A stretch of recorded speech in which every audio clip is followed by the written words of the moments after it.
The Galactic Alliance was losing. For over 300 years, they had fought against the Void Dominion, a terrifying enemy that seemed impossible to defeat. The Void wasn't just an army. It was something darker, something that consumed entire planets and left nothing behind but silence and darkness. In the Grand Council chamber on Centauri Prime, the mood was grim. Tall windows showed the glittering capital city below, but no one was looking at the view. The room was filled with representatives from 100 different species, some with scales, some with tentacles, some made of living crystal, but all wore the same expression of defeat. "We have lost the Rigel system," said Admiral Taeyong, his blue skin pale with exhaustion. He pointed to the holographic map floating above the center table. Another 12 planets marked in red. "That's 6 billion more lives gone." "President." Hyesu shook her head, her long silver hair swaying with the movement. "We cannot keep fighting. Our fleets are down to 20% capacity. Our people are starving as we pour all resources into this war." "So we surrender?" asked General Junho, slamming his fist on the table. "Let the void consume us all?" "What choice do we have?" Hyesu replied quietly. "Our best scientists have found no weakness. Our strongest weapons barely slow them down. And their psychic attacks—" She didn't need to finish.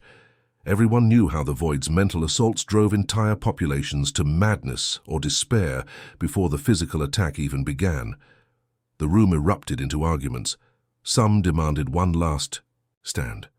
Others wanted to evacuate as many people as possible to the outer rim. A few suggested a peace treaty, though no one had ever successfully communicated with the Void. In the corner, Communications Officer Minseo sat quietly at her console, monitoring the emergency channels. She was young for her position, but the war had killed so many senior officers that promotion came quickly these days. Suddenly she straightened up, her eyes wide. "Madam President," she called out, her voice barely audible over the shouting. She tried again, louder. "Madam President!" The room gradually fell silent as all eyes turned to her. "I'm picking up something strange on the long-range sensors," Minseo said, her fingers flying over her controls.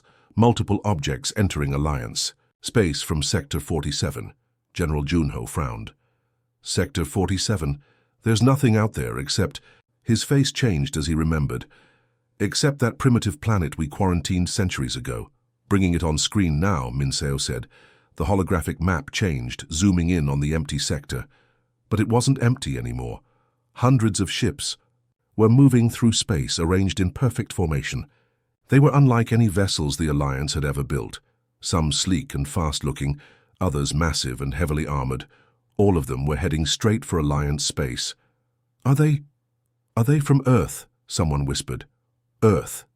The blue planet with the violent, emotional species that the Alliance had discovered 300 years ago. The humans had been judged too unpredictable, too aggressive for inclusion in the peaceful galactic community. So the Alliance had placed beacons around their solar system, warning all ships to stay away, and left the humans to develop on their own. And then in the chaos of the war, everyone had forgotten about them. "They can't possibly have achieved space travel," Admiral Taeyong said, but his voice lacked conviction. "They were barely using steam power when we found them. They're broadcasting something," Minseo said. "Audio only. Let us hear it," President Hyesu ordered. A clear voice filled the council chamber, speaking in perfect Alliance standard language. "This is Captain Jin Young of the Earth Unified Defense Fleet. We have observed your conflict with the entity you call the Void Dominion. We've been studying it from a distance for decades. We're coming to help. Hold the line." Stunned silence filled the room. How had these humans learned the Alliance language? How had they built such a fleet without being detected? And most importantly, why would they come to help a galactic community that had rejected them? "There's more," Minseo said, her voice shaking slightly. "They're sending tactical data, weapons specifications, and—" She looked up, her eyes wide with disbelief. "They claim to have fought and destroyed 3 Void scout ships that entered their system last year." The room exploded into chaos again. No one had ever destroyed a Void ship before. Damaged them, yes, but never destroyed them completely. President Hyesu raised her hand for silence. When the room quieted, she looked around at the tired, frightened faces of the Alliance leadership. "We're about to surrender," she said softly. "We had given up hope, and now help comes from the most unexpected place." She turned to Admiral Taeyong. "Prepare to welcome these humans. If they truly can fight the void, then everything has changed." As the council members rushed to prepare for the arrival of Earth's armada, no one noticed the small smile on General Junho's face. Long ago, he had been part of the team that first discovered Earth. He had argued against quarantining the humans, seeing something valuable in their fierce spirits. Now, centuries later, he was about to be proven right. On the view screen, Earth ships continued their steady approach, their formation never wavering. The galaxy had given up hope, until Earth's mightiest armada arrived. 300 years ago, the Alliance exploration vessel Cosmic Seeker discovered Earth quite by accident. They had been mapping an unremarkable star system when they detected unusual radio signals coming from the third planet. Captain Sung Ho ordered his crew to investigate, expecting to find perhaps another primitive pre-space civilization like the dozens they'd catalogued before. What they found both fascinated and disturbed them. "These humans are unusual," Science Officer Min Young reported after weeks of careful observation. The Alliance crew had remained cloaked in orbit, studying Earth's varied cultures and history through their broadcasts and data networks. They've achieved remarkable technological progress, despite constant conflict among themselves. The Alliance Council reviewed the data with growing concern. Humans fought wars over territory, resources, beliefs, sometimes over what seemed like nothing at all. They created beautiful art and music, but also terrible weapons.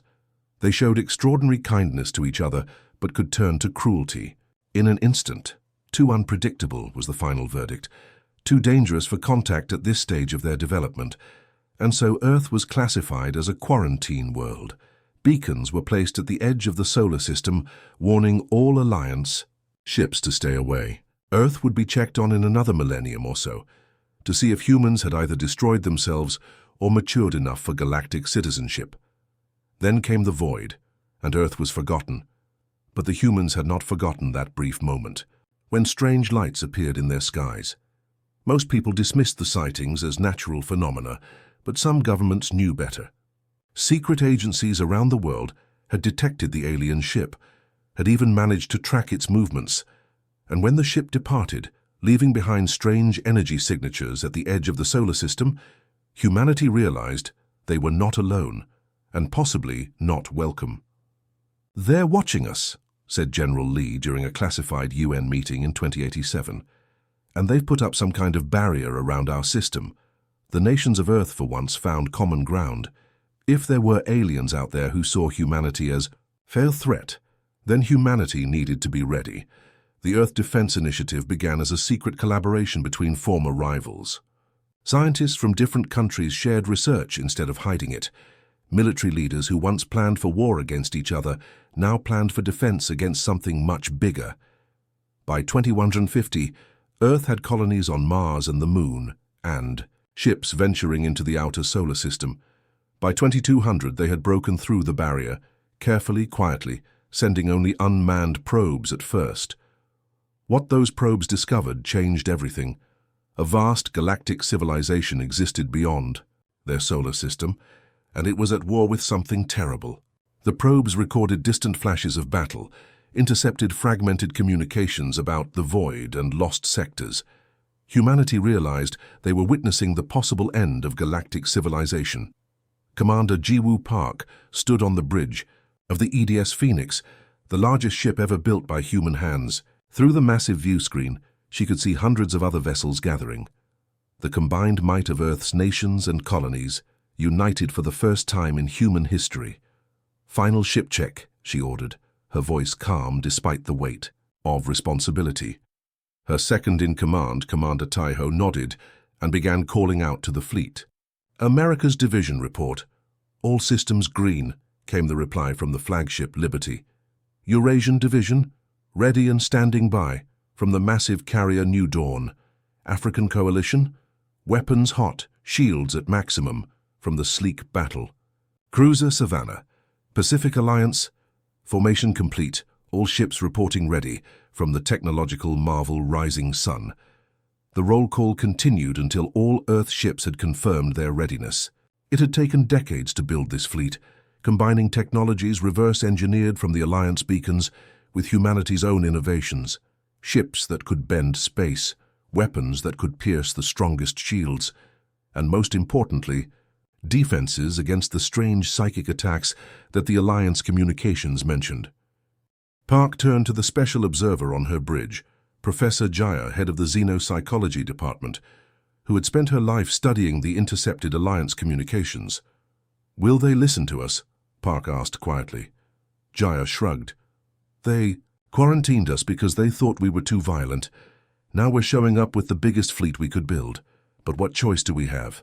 If the Alliance falls, the Void will eventually find Earth anyway." Commander Park nodded and straightened her uniform. "Send the message to all ships, we're breaking quarantine." Throughout the fleet, captains received their final orders.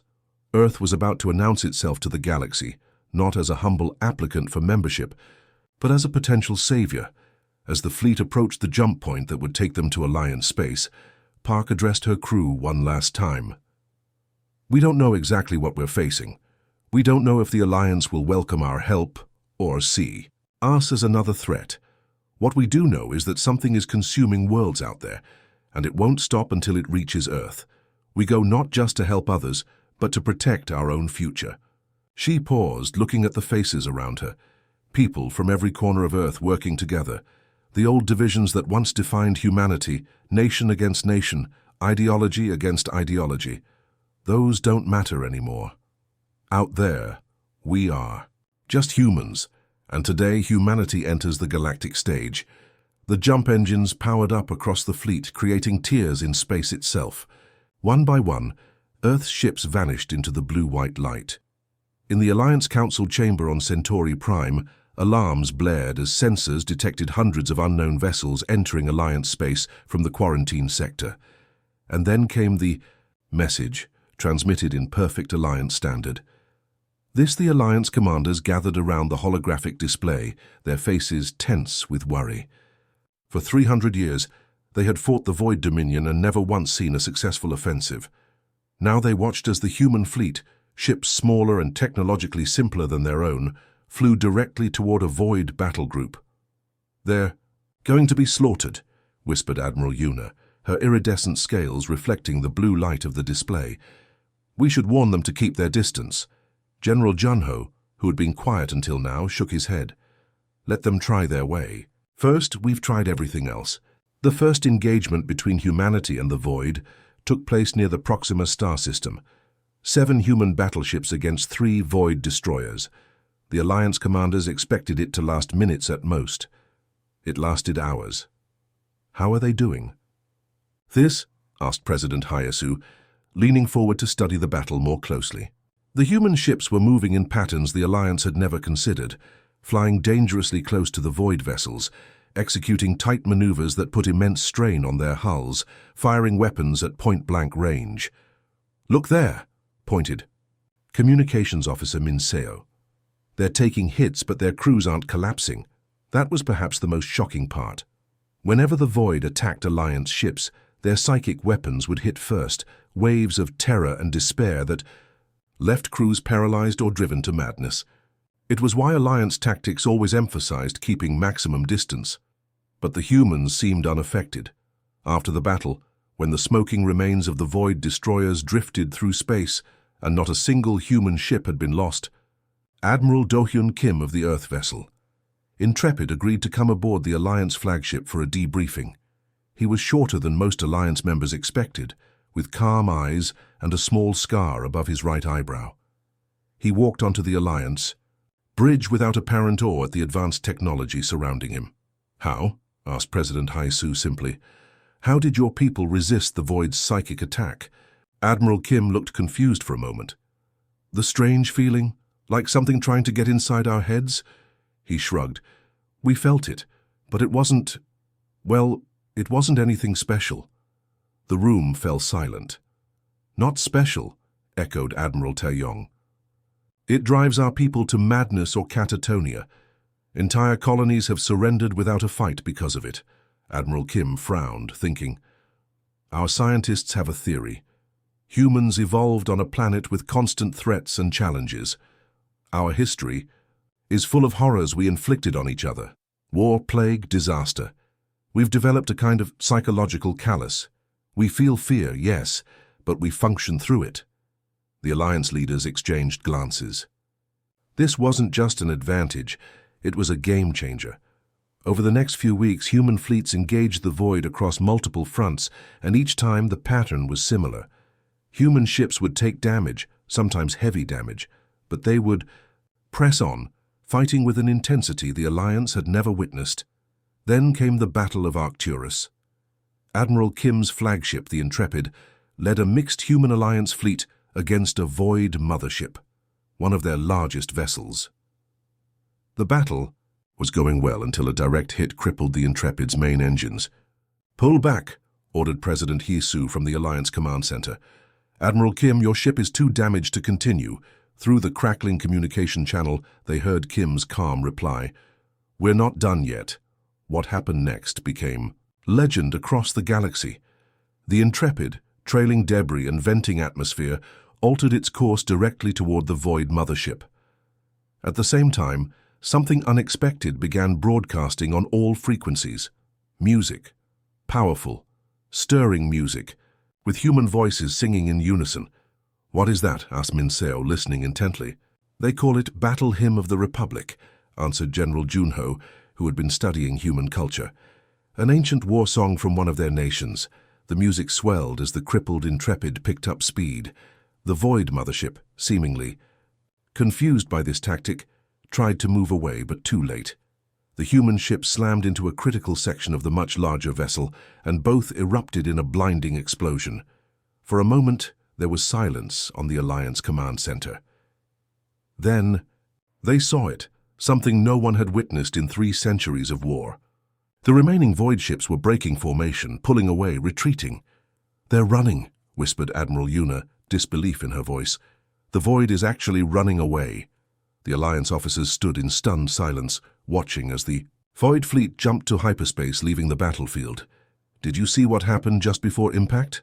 General Junho asked quietly. The Void mothership was trying to escape. They felt something they've never felt before. "What's that?" asked President Hee-Soo. "Fear," said Junho. The Void felt fear. Later, rescue teams found escape pods from the Intrepid. Admiral Kim was among the survivors, injured but alive. When asked about his decision to ram the mothership, he seemed puzzled by the question. "It was the only move left," he said simply. "When you can't win with the tools you have, you become the tool." This concept, this willingness to sacrifice, to take devastating risks, to face fear and continue fighting, was alien to the Alliance cultures which had evolved toward cooperation and harmony. But it was exactly what was needed against an enemy like the Void. Word spread quickly across Alliance space. The unthinkable had happened. The Void had been defeated in battle, not once but multiple times, and they had retreated. Hope, long extinguished, began to flicker again. In war rooms across Alliance space, commanders studied human battle tactics. In laboratories, scientists tried to understand the human resistance to psychic attack. And in the fleet, Alliance soldiers trained alongside humans, learning to push past their instinctive fear when facing the Void. The Void Dominion, for the first time in its long campaign of conquest, faced an enemy it couldn't easily understand or predict. An enemy that actually grew stronger when threatened. An enemy that turned fear itself into a weapon. Humanity had arrived on the galactic stage, and everything had changed. Commander Jiwoo Park walked through the gleaming corridors of the Alliance flagship Celestial Guardian, nodding politely to the various alien species she passed. 3 months ago, humans were unknown to the galaxy. Now they were essential allies in the war against the Void.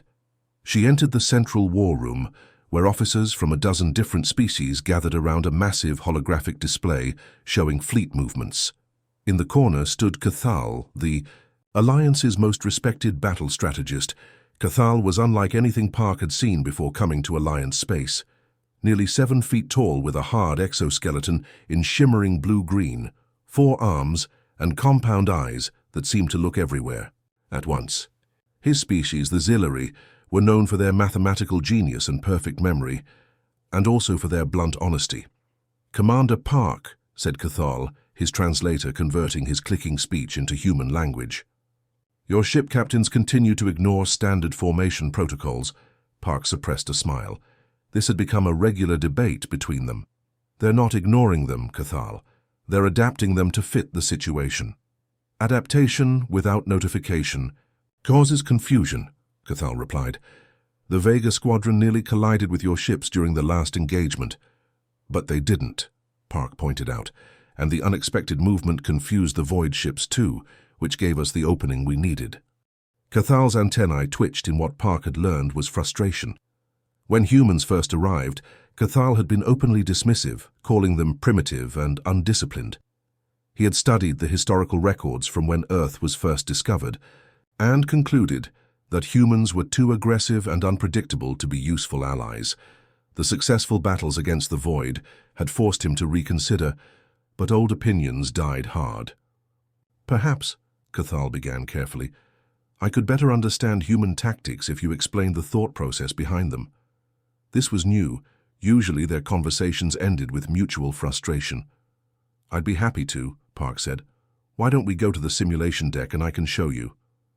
Over the next few hours, Park demonstrated human battle tactics using the Alliance's advanced simulation technology. She showed how human ships used unpredictability as a weapon, how they communicated with minimal transmissions to avoid detection, and how they used terrain, asteroids, radiation belts, gravity wells, to gain advantage. Cathal watched in silence, occasionally asking questions or making notes on his datapad. "Your tactics rely heavily on individual initiative," he observed finally. "Alliance commanders follow precise plans with contingencies. Your captains improvise." "We call it commander's intent," Park explained. "We agree on the objective, but leave the method up to the officers on the scene. They know the situation better than anyone watching from a distance." Cathal's compound eyes seemed to study her face. "This requires enormous trust." Park nodded. "Yes, trust and thorough training." "I would like to learn more," Cathal said finally. Perhaps there is wisdom in your approach that I have overlooked." It was the beginning of an unlikely friendship. In the weeks that followed, Cathal and Park spent hours together, developing hybrid tactics that combined Alliance precision with human unpredictability.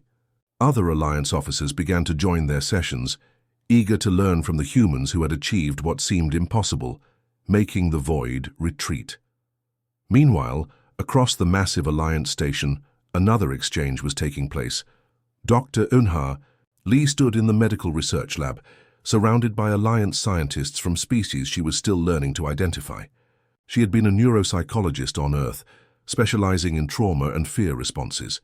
Now she found herself trying to explain human psychology to beings whose brains worked in fundamentally different ways. "So you're saying," said Dr. Nari, a gaseous being contained in a special environment suit, "that humans actually function better under certain types of stress?" "Up to a point," Lee clarified. "We call it optimal arousal. Too little stress, and we become bored, unfocused. Too much, and we break down. But in between, there's a sweet spot where alertness, reaction time, and decision-making all improve." The Alliance scientists exchanged glances, or what passed for glances among species with such different sensory organs. "This may explain much," said Professor June, a six-limbed amphibian whose skin changed color with his emotions, currently a thoughtful purple. "Our evolution favored harmony and cooperation. When faced with overwhelming threat, our instinct is to seek consensus or withdraw. The Void exploits this." Lee nodded. "Humans evolved differently. We faced predators, natural disasters, and unfortunately a lot of conflict with each other. Our stress response evolved to help us survive immediate threats." "And this is why the Void's psychic attack affects you less?" asked another scientist. "We think so," Lee said. "The Void creates artificial fear and despair, but humans are, well, we're used to feeling afraid and carrying on anyway. More importantly, we often respond to fear with anger rather than retreat. The implications of this were enormous. If Alliance species could somehow replicate or adapt to this human response, the whole tide of the war might change permanently. The work was challenging, Lee had to learn alien neurophysiology quickly while explaining human psychology in terms other species could understand. Days turned into weeks of constant research, simulations, and trials. One night, exhausted after a 16-hour session, Lee found herself in the station's observation deck, staring out at the stars. She was joined by Professor June, whose skin now glowed a calm blue. "You seem troubled," June observed. Lee sighed. "I'm worried we won't find a solution in time. The Void is regrouping. We intercepted communications suggesting they're developing new weapons specifically designed to target humans. Yet you continue working," June noted. "Even knowing this." "What else would I do?" Lee asked, genuinely puzzled. June's skin rippled with a color Lee hadn't seen before. "This is what fascinates us about humans. This persistence in the face of likely failure." "Hope," Lee suggested. "We call it hope." "Hope," June repeated, the word strange in his mouth. "Your species has brought something back to the galaxy that we had lost. Not just tactics or technology, but something more valuable. Throughout the Alliance, similar exchanges were happening. Humans learned advanced technology from Alliance engineers. Alliance soldiers trained in human combat techniques. Cultural barriers slowly broke down as both sides recognized what they could learn from each other, and in a laboratory deep in the station, Dr. Lee and her team finally achieved a breakthrough, a neural implant that could dampen the Void's psychic influence on Alliance species, giving them the chance to fight back with clear minds just in time, as it turned out, because the Void had indeed regrouped, and they had set their sights on the source of their new problem. They were coming for Earth. The alarm blared through the Alliance command center, red lights flashing as officers rushed to their stations. Commander Jiwoo Park burst into the room, still fastening her uniform jacket. "Report," she demanded. Admiral Taeyong looked up from the central console, his blue face ashen. "Long-range sensors have detected a massive Void fleet, over 2,000 ships, including 5 of their world-killer vessels." Park felt her blood run cold. "Course?" "They bypassed our forward defenses completely," Taeyong said. "They're heading directly for Sol system, directly for Earth." The room fell silent. Everyone understood the implications. The Void had recognized humans as their greatest threat and were moving to eliminate them at the source. "How long?" Park asked. 3 days at most," replied Cathal, joining them at the console. The insectoid strategist's usual calm demeanor was gone, his antennae twitching rapidly. "They appear to have developed a new form of faster-than-light travel." Park straightened her shoulders. "Then we have 3 days to prepare Earth's defenses." President Haisu stepped forward. "Commander Park, the Alliance Council has voted unanimously. The entire Alliance fleet will join Earth's defense force. This fight belongs to all of us now." For 3 days, ships arrived in Earth's solar system, the largest gathering of vessels in galactic history. Alliance dreadnoughts positioned themselves alongside Earth's battleships. Fighters from a dozen worlds flew in formation with human pilots. On Earth itself, people looked up at the night sky, watching as the pinpoints of light multiplied, knowing that their fate and the galaxy's hung in the balance. In the command center established on Earth's moon, Commander Park met with Admiral Do-hyun Kim, recently recovered from his injuries. "Our ground defenses are ready," Kim reported. "Dr. Lee's team has distributed the psychic dampeners to all Alliance troops. If the Void lands forces, we'll be ready." Park nodded, studying the holographic display of their defensive formation. "The orbital platforms?" "Armed and powered," Kim confirmed. "But will it be enough? The Void has never committed this many ships before." "Because they've never been afraid before," said Cathal, entering the room. The Zilari strategist had insisted on being present for Earth's defense, declaring it the most significant battle in 12 millennia of recorded galactic history. Cathal approached the display, his compound eyes reflecting the holographic ships. "They fear you, not just your weapons or your tactics. They fear something deeper about humans." "Our unpredictability?" Park suggested. "Your hope," Cathal replied. "Even facing impossible odds, humans believe victory is possible. This confuses the Void. They have always relied on despair to weaken their enemies before the physical battle even begins." Admiral Kim smiled grimly. Then let's give them something new to fear. The Void arrived exactly as predicted. Their massive fleet darkening the space beyond Mars. Their ships were unlike anything built by Alliance or human engineers, less like vessels and more like living organisms with surfaces that seemed to absorb light rather than reflect it. "All ships battle positions," ordered Park. "Remember the plan, let them come to us." The combined fleet waited in Earth's orbit as the Void approached. Minutes stretched into an hour. The tension was unbearable. "Why aren't they attacking?" whispered an officer. Then it hit, not weapons fire, but something worse. A wave of psychic energy stronger than anything previously encountered. Even with Dr. Lee's dampeners, Park felt it. A crushing despair, a certainty that all was lost, that resistance was pointless.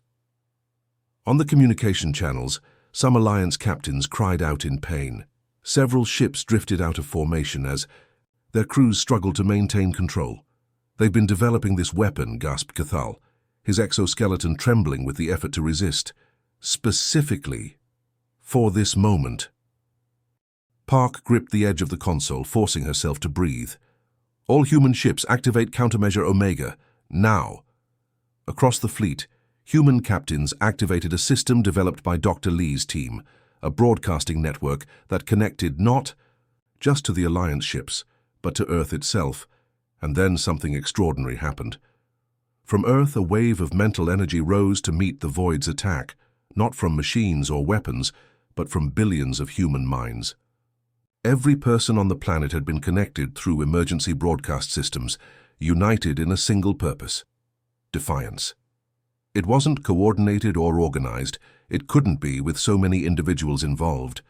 It was chaotic, contradictory, emotional. Uniquely human. Billions of minds shouting back at the darkness with anger, determination, hope, love, the full spectrum of human emotion amplified and directed outward. On the command deck, Park watched in amazement as the holographic representation of the psychic wave collided with the Void's attack and pushed it back. "It's working," whispered Cathal. "Impossible, but it's working." The Void fleet seemed to hesitate. Their perfect formation wavered. "All ships, attack pattern Thunderbolt," ordered Park. The combined fleet surged forward. Human ships led the EE charge, with Alliance vessels providing supporting fire. As they engaged, something unprecedented occurred. The Void ships began to come apart. Not from weapons fire alone, but from within, as if the psychic backlash from Earth had disrupted whatever dark energy animated them. The battle that followed was like nothing the galaxy had ever seen.